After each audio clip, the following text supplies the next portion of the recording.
The world awoke on June 25, 1950, to shocking news. North Korean forces, armed with Soviet tanks and artillery, had smashed across the 38th parallel, their target, the Republic of Korea in the south. This was not a border skirmish. It was a full-scale invasion. The Korean War had begun. The world watched in horror as the seemingly peaceful peninsula erupted in violence. The Democratic People's Republic of Korea, under Kim Il-sung, sought to unite the peninsula by force. Their attack was swift and brutal. Seoul, the South Korean capital, fell within days. The South Korean army, ill-prepared for such an onslaught, was forced into a desperate retreat. The situation seemed dire for the young republic. The 38th parallel, a line hastily drawn at the end of World War II, had become a stark dividing line. It separated not just two Koreas, but two ideologies. The North, backed by the Soviet Union and Communist China, stood against the South, supported by the United States and its allies. The Korean War, though geographically confined, was a proxy war on a global scale. This conflict, though often overshadowed by other events of the Cold War, would have a profound impact on the world. It solidified the division of Korea, intensified the rivalry between the communist bloc in the West, and led to the militarization of East Asia. The Korean War, though often called the Forgotten War, left an indelible mark on the 20th century and beyond. The invasion of South Korea sent shockwaves through the international community. The United Nations Security Council, in a rare moment of unity, condemned the aggression. With the Soviet Union absent from the vote, a resolution authorizing military intervention passed. This was a pivotal moment. For the first time, the UN would send troops to enforce international peace. The United States, under President Harry Truman, took the lead in assembling a coalition of nations. Australia, Canada, France, Turkey, the United Kingdom, and many others contributed troops and resources to the effort. This was truly an international effort to repel the North Korean aggression. The UN forces, under the command of US General Douglas MacArthur, faced a daunting task. The North Koreans were well equipped and highly motivated. They had pushed the South Korean and UN forces into a small pocket around the port of Busan. The situation seemed bleak, but the UN troops were determined to hold on. The world watched as this conflict, seemingly a local dispute, escalated into a major international crisis. The Korean War, though fought on a relatively small peninsula, had global implications. It represented the growing tensions of the Cold War and highlighted the willingness of both sides to use military force to achieve their goals. Just as the tide seemed to be turning in favor of the UN forces, a new threat emerged. In October 1950, Chinese forces, hundreds of thousands strong, crossed the Yalu River and entered the war on the side of North Korea. This dramatically altered the course of the conflict. The Chinese intervention was a turning point in the Korean War. Their massive numbers and knowledge of the terrain caught the UN forces off guard. The Chinese army, hardened by years of civil war, launched a series of surprise attacks, pushing the UN forces back down the peninsula. The fighting was fierce and often brutal, with heavy casualties on both sides. The battles of the Chosin Reservoir and Heartbreak Ridge became synonymous with the savagery of the war. The winter of 1950 to 51 was particularly harsh, adding to the misery of the soldiers on both sides. The entry of China into the war transformed the Korean War from a limited conflict to a major confrontation. It raised the specter of a wider war, potentially involving nuclear weapons. The world held its breath as the two superpowers, the United States and the Soviet Union, edged closer to the brink. With China now fully engaged, the Korean War settled into a bloody stalemate. The front lines stabilized near the 38th parallel, the pre-war border. What followed were 2 years of brutal trench warfare reminiscent of the First World War. Both sides dug in, constructing elaborate fortifications and engaging in costly battles for control of strategically important hills and outposts. The battles of Porkchop Hill and Old Baldy became infamous for their ferocity and high casualty rates.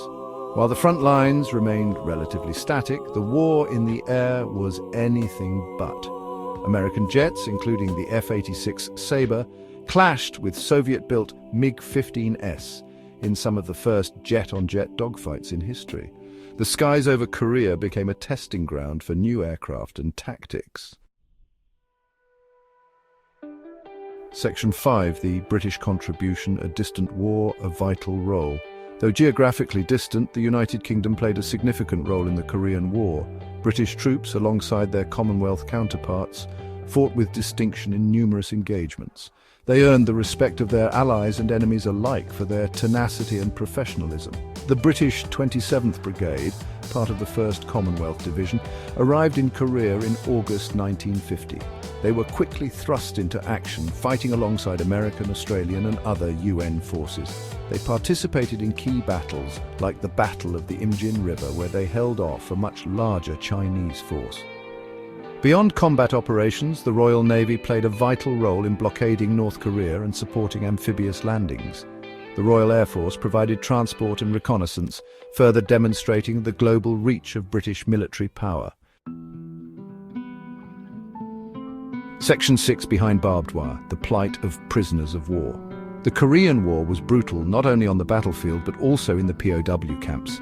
Both sides held tens of thousands of prisoners of war, and the treatment of these captives varied widely. Conditions were often deplorable, with inadequate food, sanitation and medical care.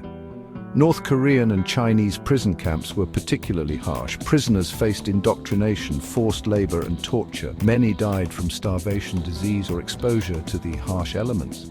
The stories of survivors paint a grim picture of life in these camps. While conditions in UN-run POW camps were generally better, there were still instances of mistreatment and abuse. The repatriation of prisoners after the war was also a complex issue, with some prisoners refusing to return to their home countries. Section 7, 1953. A fragile peace takes hold. After 2 years of stalemate and horrific bloodshed, negotiations for an armistice finally gained momentum.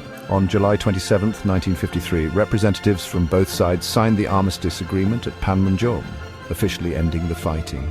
The agreement established a demilitarized zone, or DMZ, along the 38th parallel, separating North and South Korea. However, the armistice was only a ceasefire, not a peace treaty.